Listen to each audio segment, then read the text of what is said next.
And welcome back to episode 196 of the Weekly Tech Rant with me, Jay. And me, Karl.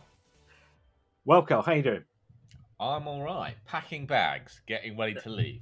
Oh yes, you're on business travel this week, aren't you? And, Business travel for my personal travel at the weekend. So busy, back to back. Oh, good. Well, I mean, I've not been packing. I've been having an existential crisis or a query with talking to AI chatbots this morning. Over your coffee this morning.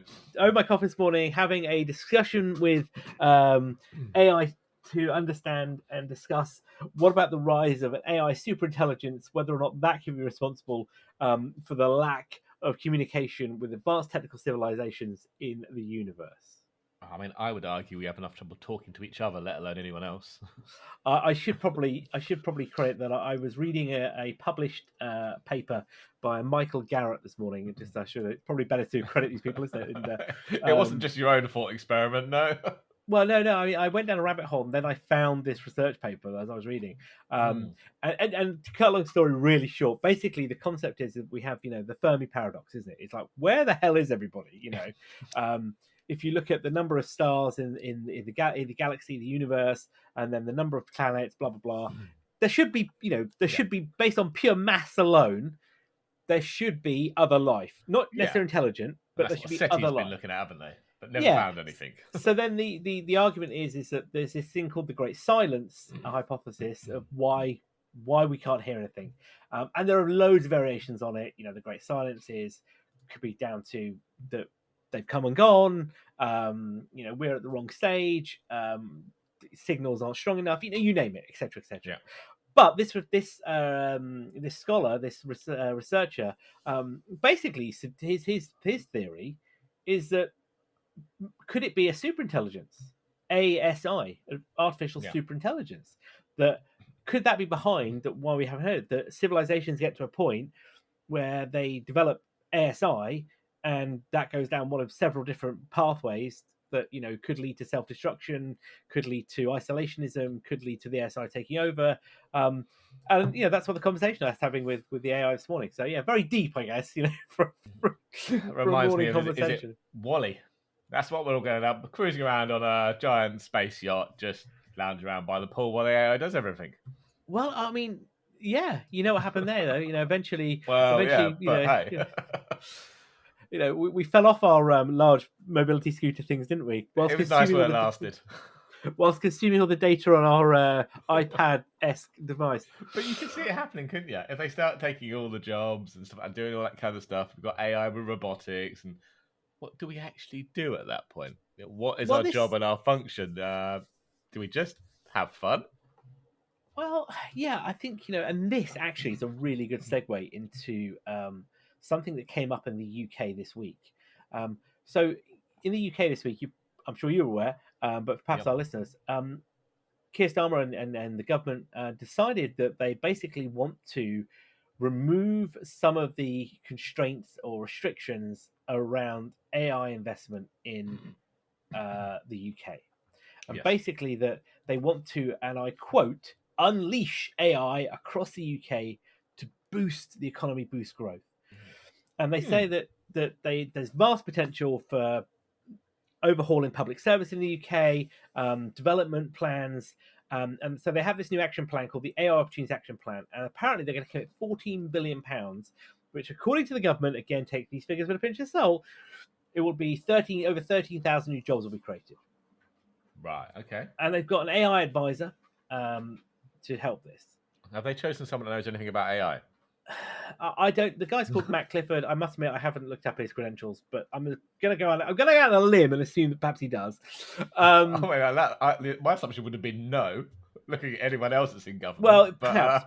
But what worries me here, right, is that some of the ministers that were on the TV and the news talk about this the other day just are missing the point. It's like, there's so much regulation and that we need to regulate, be safe, but perhaps we need to loosen some of those safety rails to allow development, because we are, we're strangleholding investment and innovation because of the safety rails. Yeah, I kind of worry here. I have a number of films we should sit them down and make them watch before we go any further. Yeah, so there's a book that I'm reading at the moment by Mustafa Suleyman. who is was the CEO and co-founder of, or I think, sorry, not the CEO, one of the co-founders of DeepMind. That, if Right. you Yep. recall, was the AI platform that Google they was. at them, didn't they? Yeah, Google at them. Yeah. But basically, it was famous for winning the Asian game of Go, Oh yes, yes. which is more complex than chess and has, millions, if not billions, if not more, of potential moves based on the board itself. Yeah, Yeah. and it beat human players, beat the best human players in the world, and it did it with thinking about moves that the best human players today have never even considered. Mm. And he's now the head of Microsoft AI. Okay. And one of the things that he's looking at today is around containment.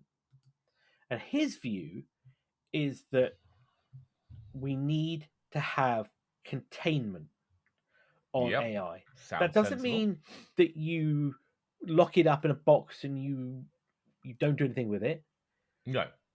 but you build in guardrails, because in his view there's a coming, what he calls the coming wave.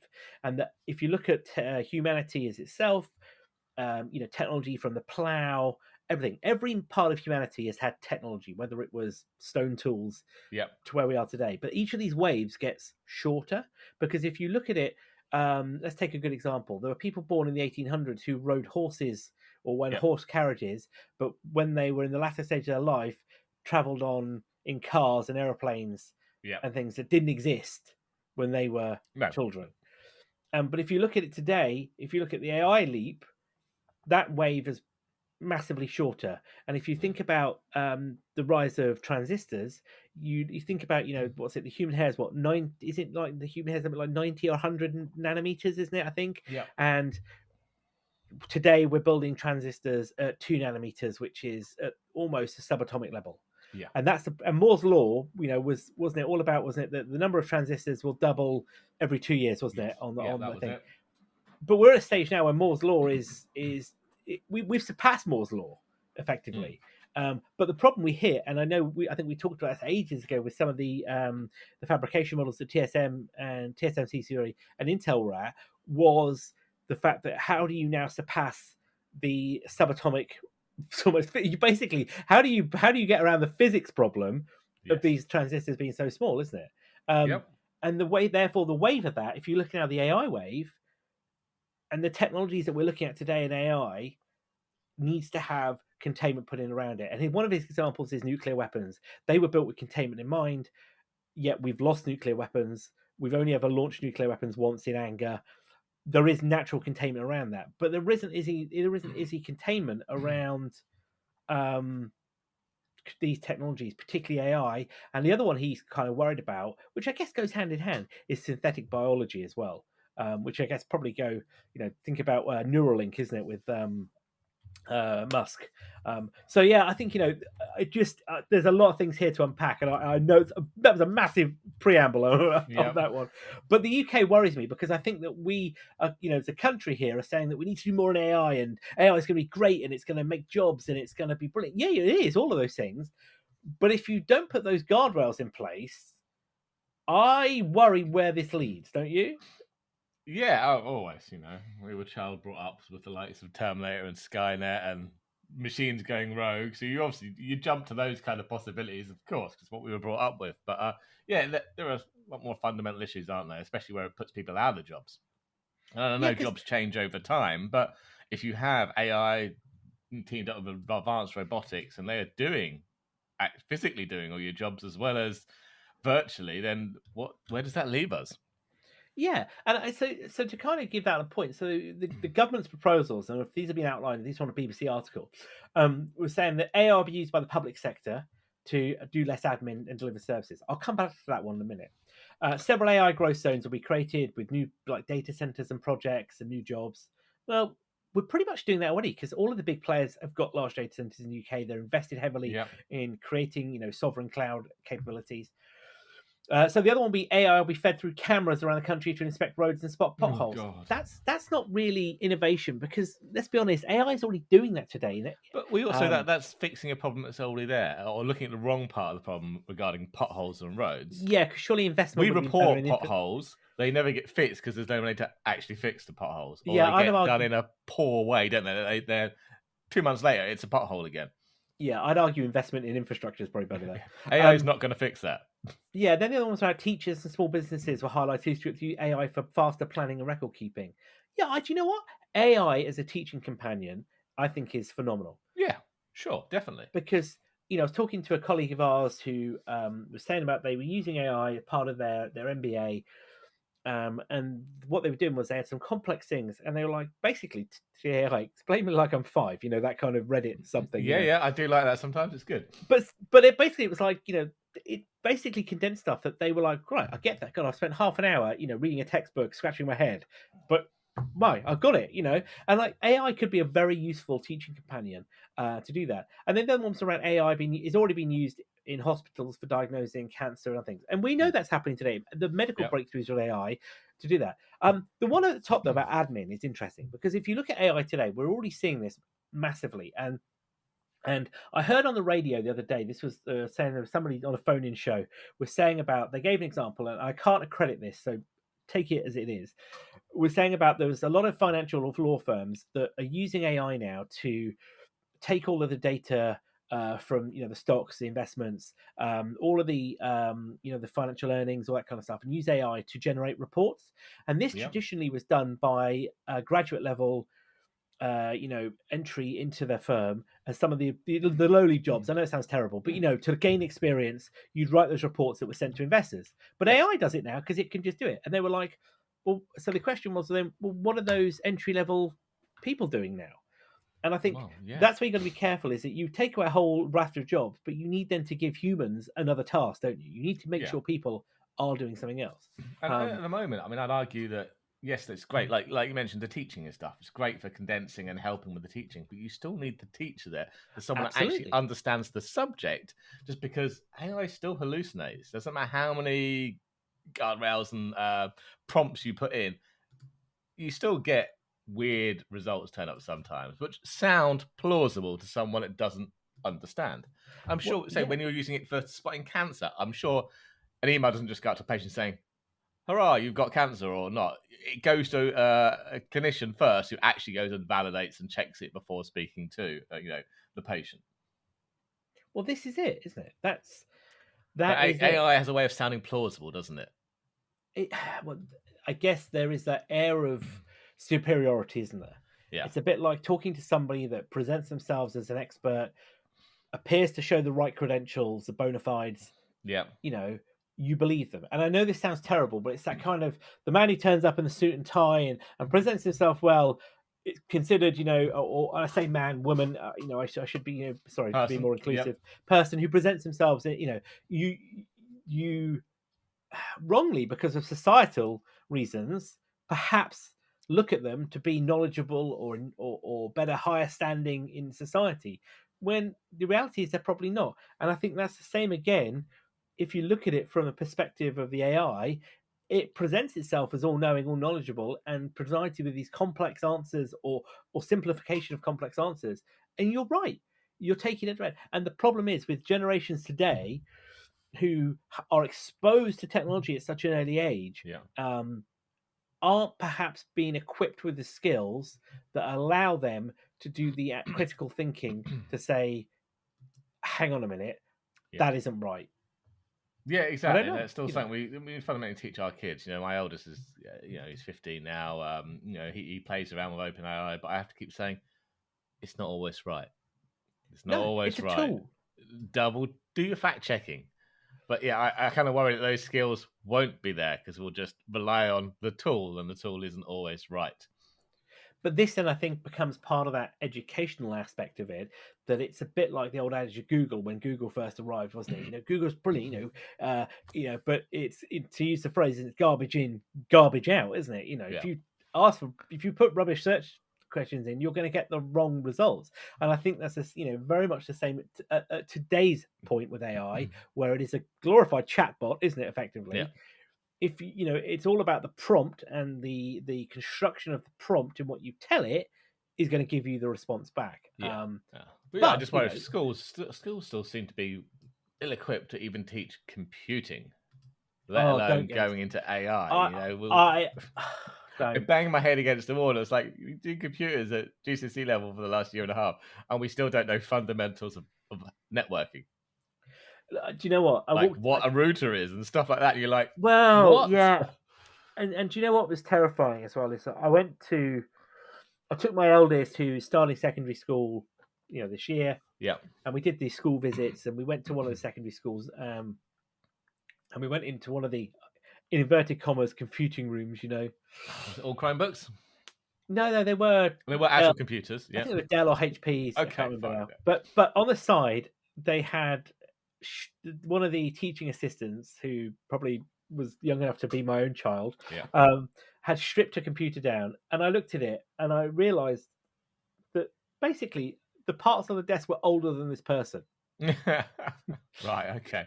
There was a floppy disk drive. There was it looked like it could have been SCSI, I'm not sure, like hard, there's just like, oh my God. I mean, I suppose the fundamentals are still there. Here's a motherboard, here's some memory. Yeah, you're right. Here's a CPU. Okay, a floppy doesn't.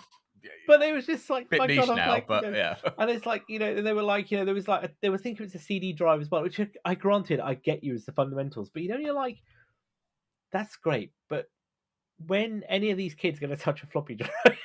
No, they're not.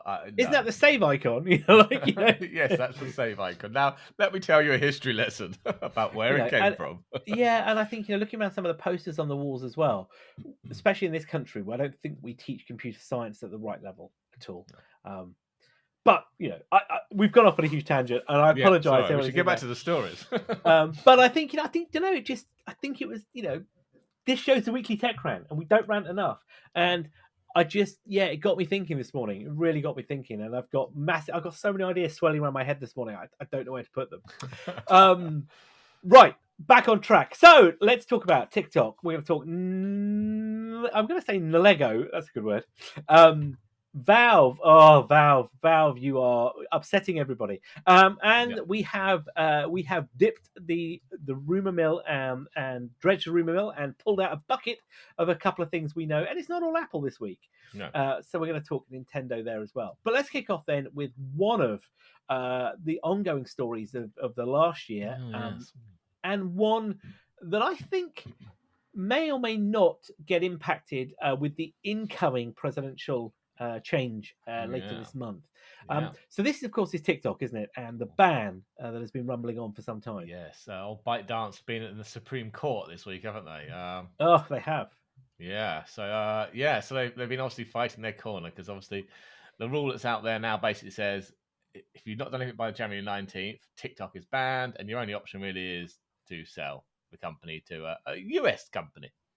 Oh, how convenient. Yeah, I know, how convenient. Someone that isn't them, yeah. So, but the Supreme Court justice basically appeared a bit skeptical about TikTok's arguments against the law, which, can really impact its chance of survival. I don't know where this is going to go. I can't see them just shutting down. But then, would you really want to sell your product you built up because of some regulation? I don't know. It's a bit of an odd one, isn't it, about where this is going to go, and what impact President Trump, when he arrives on the is it 20th or is it 19th he's inaugurated?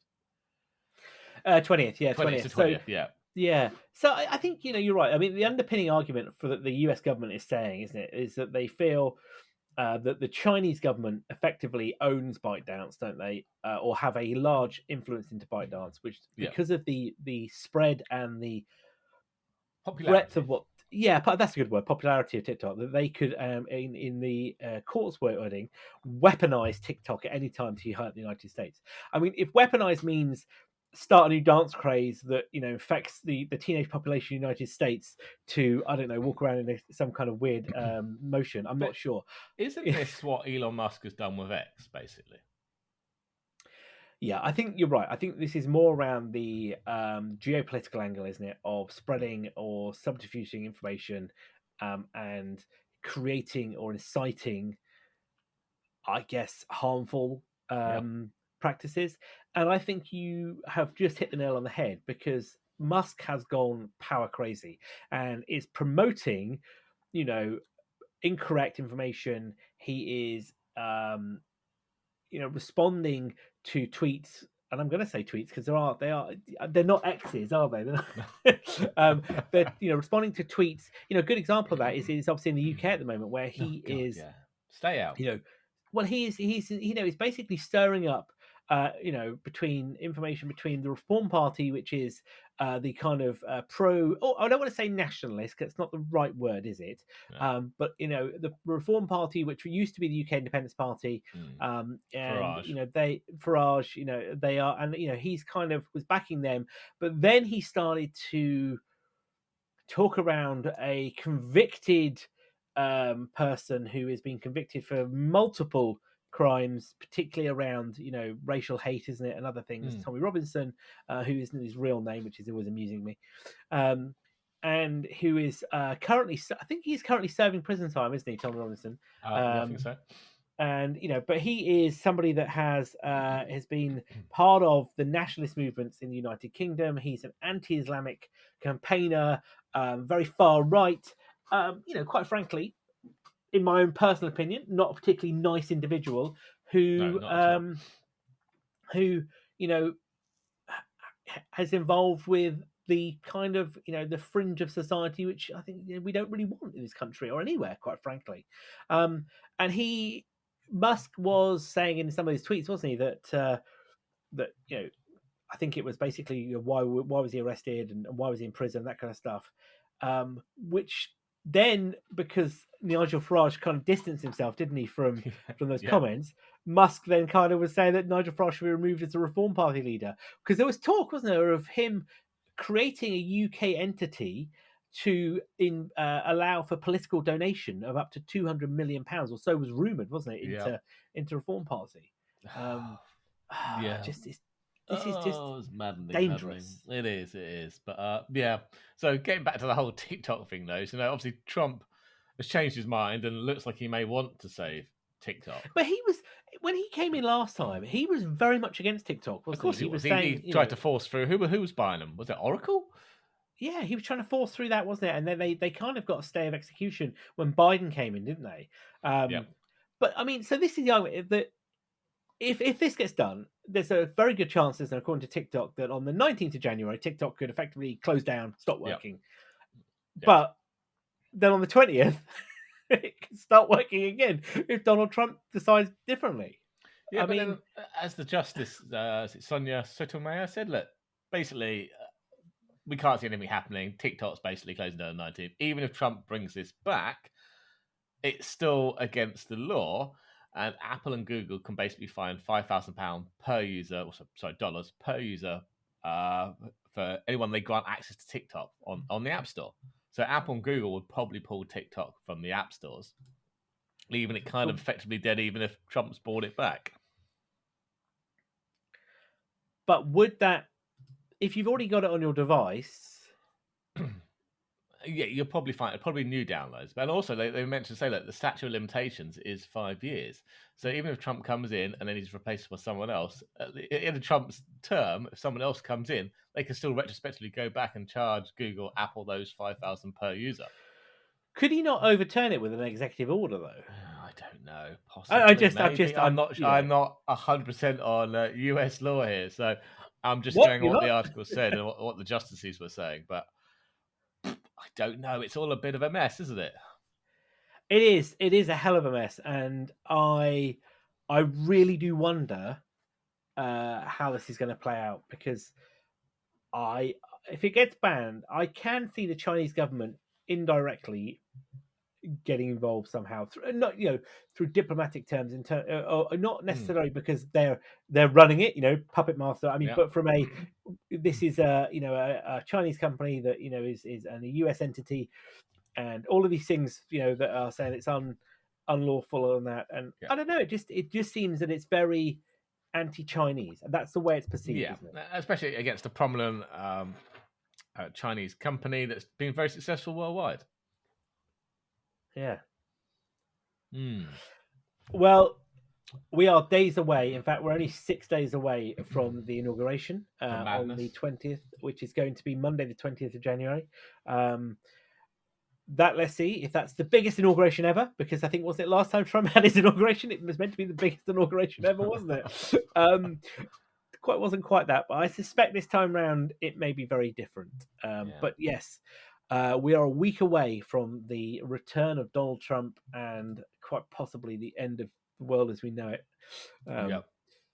But anyway, moving on then. Let's talk about something slightly more interesting and slightly more Yeah. fun then, which is well, Well, not even a yeah. rumor. It Yeah. is official, isn't it? That They have Nintendo, announced a new console. they Nintendo. have Nintendo have announced a new console. It's a little bit squarer than I would have liked, don't you Yeah, think? yeah, I think so. A bit limited in the games it can play.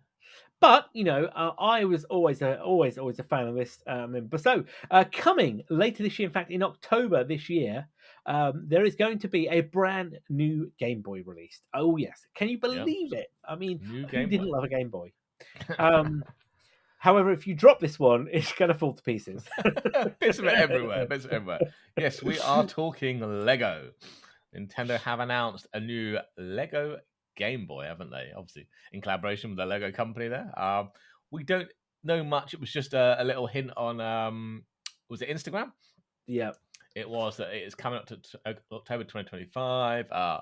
More details to be announced. Like, we don't know how many pieces it is yet. I can't imagine it's a huge number of pieces being a Game Boy. I could be wrong though. I mean, I've got the Lego NES kit, and that was the NES, the controllers, and a TV. And you wind the handle, and Mario jumps on the TV, jumps over the hills and the pipes and stuff like that. So it'd be interesting to see if they bring any features like that to the Game Boy version. Yeah, I'm curious as well how big this is going to be, because if you think about Game Boy, it was what sort of, I don't know, so 15, 20, no, 15 centimeters high, wasn't it? About that, Yeah. sort of, and about sort of 10 centimeters Well, it was wide. handheld, wasn't it? So Yeah, yeah, effectively, slightly bigger than an iPhone Pro Max, wasn't it? Really, but and slightly wider. definitely And deeper. I was just going to say, and about 5 times deeper.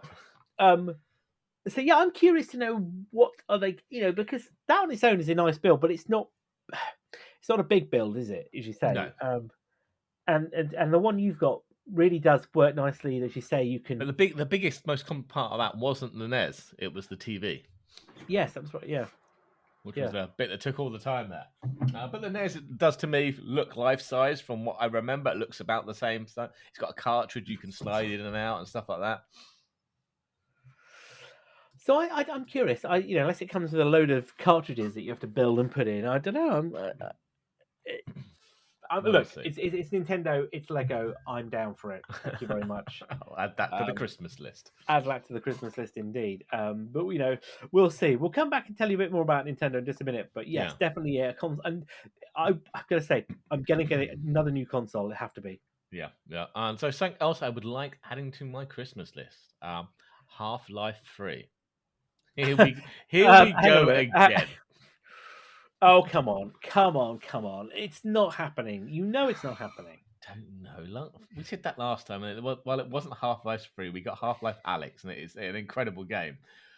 But has it been It wasn't too Half-Life long? 3. Yeah, I mean, we're in full hype circle now, aren't we? Really, that because Valve now has a Steam page up. Or every developer on Valve has their own developer page, and it lists current games, and upcoming games. Obviously, there's been Deadlock, which is not been released, but is released. But there are lots of people playing it. But there is another one that's appeared. It's not named, but there was a placeholder for another game there. So obviously, the internet has gone wild, claiming it's Half-Life 3. And what probably didn't help the rumor, though, is we had, was it actor Mike Shapiro, who did the voice for the villain, G-Man. He did a Christmas or New He Year's. did a posting video over Christmas, basically refers to unexpected surprises this year, and he did it in the voice of G-Man. So, I mean, that was poking the fire there, wasn't it? Yeah. Come on. Gabe Newell has basically said in interviews before that he doesn't know how to do episode 3, does it? And the reason that they don't know how to do it is that if you look at all of the stages of Half-Life episodes 1 to 2, they were technological advancements, weren't they, in terms of the gameplay, the world. And even Alex, it brought a huge game to VR, didn't it? Exactly. And I don't think there's been another VR game like Alex that really does capture the same way. And do you remember when episode 2 came out and they showed? Do you remember the water effects and the fire effects in Half-Life 2? They were groundbreaking at the time, weren't they, of how that worked, and the physics engine as well. Yep. Now I kind of think Gabe is the super troll here, and they just don't. I think doing episode 3. The problem is if they do episode 3 and it doesn't land properly, they tarnish Half-Life. Yeah, that is the big problem, isn't it? And therefore, unless they've got some groundbreaking, technological leap in terms of games engine or whatever, because it was a Source engine, that was it. It was a Source engine with the other two. I think as well, and and also the other thing is that the more he hypes it, it just goes on forever, doesn't it? It does. And I think sometimes the Valve play this game with us, and it was saying that people were, they were data mining the pages, weren't they? They found stuff that mentioned HLX and all that kind of stuff. Do you know what? Part of me just thinks that they bury that. It's just Easter eggs. Yeah, but then the other piece of evidence was somebody that does a lot of voice acting. He's done games. He's done voice acting for Starfield and Fallout, Valorant, all that kind of stuff. Call of Duty. Also listed an upcoming project called Project White Sands on his resume. Yeah. Now, White Sands is referred to an area in New Mexico where Black Mesa was supposedly situated. That's right. Yeah. Is that just another Easter egg someone's put on there? I don't know. Look, this is the conspiracy theory. Yeah. This is a conspiracy down with the best of them, isn't it? And you could go down the rabbit hole, and you wouldn't just come out in Wonderland, you may come out wherever. Look, we know that Half-Life, and to their own admission, Valve have looked at Half-Life 3. They were, I think they were even points that they were storyboarding it. We know from the documentaries they were storyboarding it.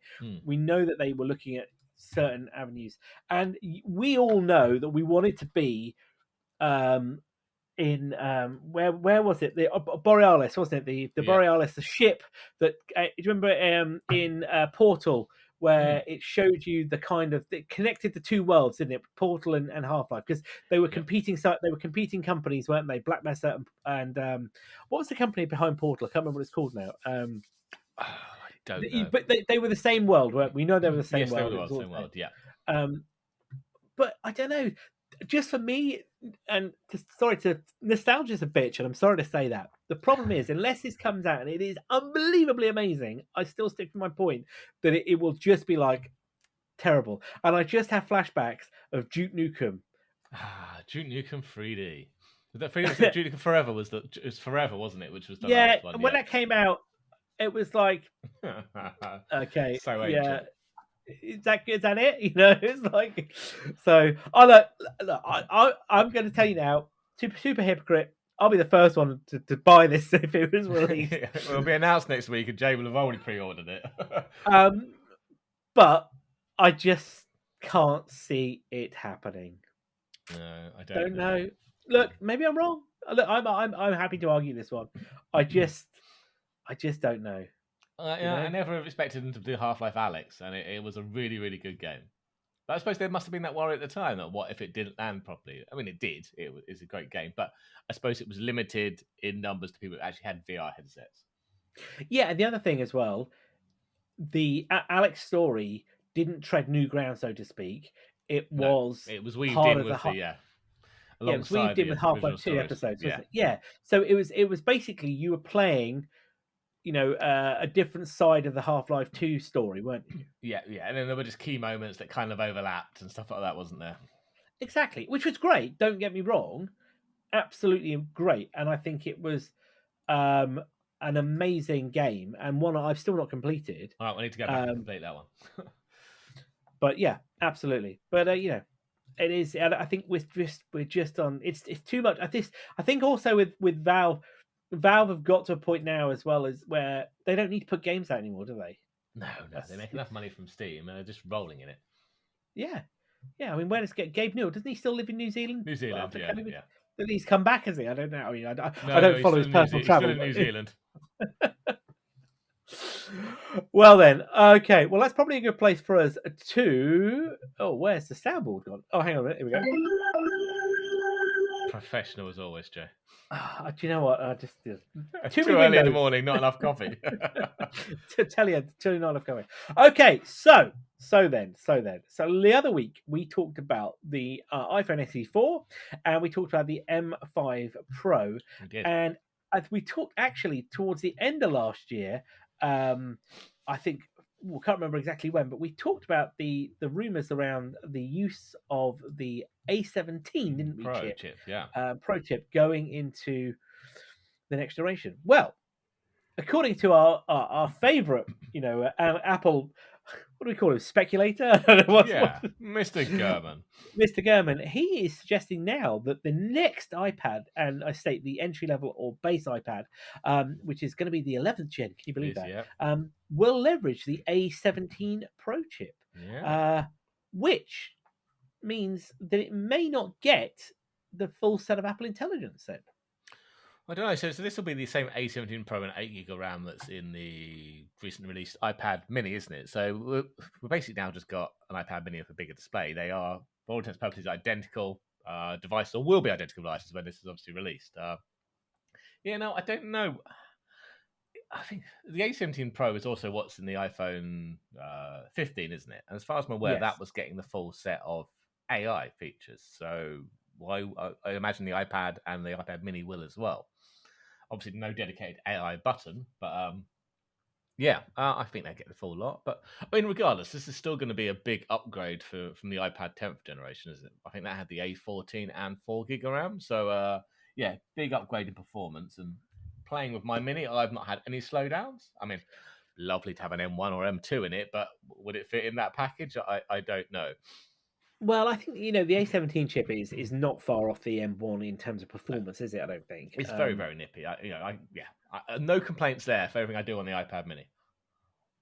No, look, it's got to be entry level for a reason, isn't it? You can't go shoving in high end chips in entry level devices because the cost would be prohibitive, and also it starts to water down your differentiators, doesn't it? And the product lines for Apple are sometimes a bit watered down as it is. Yeah, so I think we'll see that. I mean, apparently it's the same process.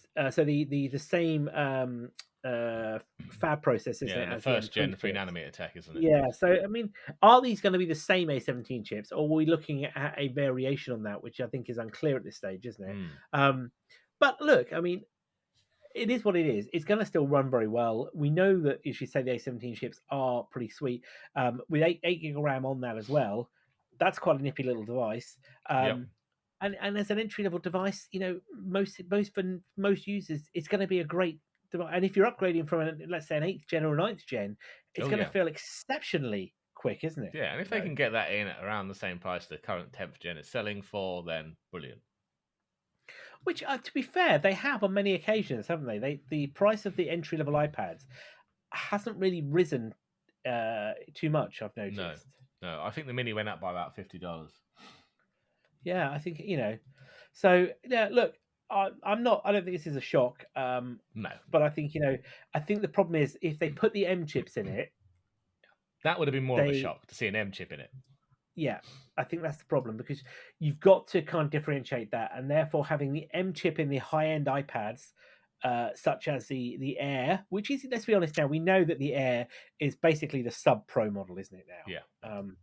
And the Pro obviously being the Pro. So I think, it makes sense to do that. And to kind of push it up a little bit higher as you go up the model end. And in A17, the entry level, not bad at all. So I'm not shocked by that. No. Let's see what happens. I don't think there'll be any changes. I'd be more interested to see what or if the M5 chip shows up in first, whether it will be an iPad Pro again. Yeah, that would be interesting, wouldn't it? Second time in a row.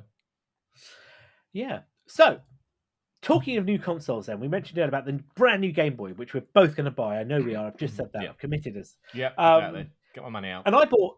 So talking of other Nintendo consoles, I bought a Switch over Christmas, second-hand Switch for my kids. They've already got Switch Lites. You must say, "Oh, you made a money man." Well, no. It was quite cheap actually.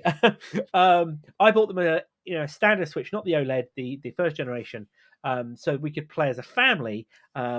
on the With the Switch old motion Sports and controllers and Kart. stuff like that. Yeah. Yeah, which is great. I have to say, do you know what? I love my Xbox, but Nintendo have got some magic sauce, haven't they, with some of these family games? You know what I Yeah. mean? There's just something about it, and all the kids seem to be able to pick them up and play them really well. But there's been rumors floating around for a long time that the Switch 2 is coming, isn't it? We had the Switch Yeah. OLED update, We did. Yeah. which is that, but it wasn't really anything in terms of a hardware update apart from that, was it? No. But there are now rumors of the Switch 2 Mm. coming later this year, or at least information on that coming in the first quarter of this year as well, isn't it? Yeah, I mean, there was a lot of rumors and products prepared for the Switch 2 around CES, wasn't there? So we had D-Brand has already kind of created a carrying case for Switch 2 based on dimensions obtained from a 3D scan. So, Call it the kill switch, aren't they? I think. Yeah, the kill switch, exactly. So yeah, it was kill switch 2. And that kind of suggests that the console's going to be larger. It's going to be OLED with an 8-inch screen. I can't imagine going back to LCD after releasing the OLED. No, why would you? A larger 8-inch screen. What's the screen on the Switch? Is it 6 or? Do you know off the top of my head? I can't remember. I can't. It doesn't. No, I don't know. Hang on, Google is your friend. 6.2 inch. Okay, yeah. So it's a 6-inch screen, so not basically the same size screen as my phone. Really, it's smaller than my phone. But yeah, but it's deeper, isn't it? Deeper. Yeah, so that would be bit of quite a big upgrade in screen size to go to an 8-inch there. We're also hearing that Joy-Con controls will be attached via magnets instead of sliding and snapping into place like they currently do. They're meant to be upgrading because the Switch has suffered a lot from Joy-Con drift or stick drift, haven't they? Yeah. Because of the type of mechanism they use to track the little bump sticks, the analog sticks. So there's rumors that that's going to be is it Halo effect sensors, which use magnets to precisely track where the joystick is sitting, but also being basically digital magnets, you can recalibrate that. But we even had people showing accessories on the floor of CES, didn't we? Yeah, which is weird. An accessory manufacturer called Genki. I mean, I've not heard of them. They were showing off 3D printed mock-ups of the console itself on the show floor, not just their cases. I mean, how are they not getting sued? How are they not getting sued by Nintendo at this stage? You know. But we still don't really have much detail about what's going to be powering this, do we? No. Well, no, but as we were kind of talking the other day about the new Ryzens from AMD, which is likely going to underpin probably the next generation consoles.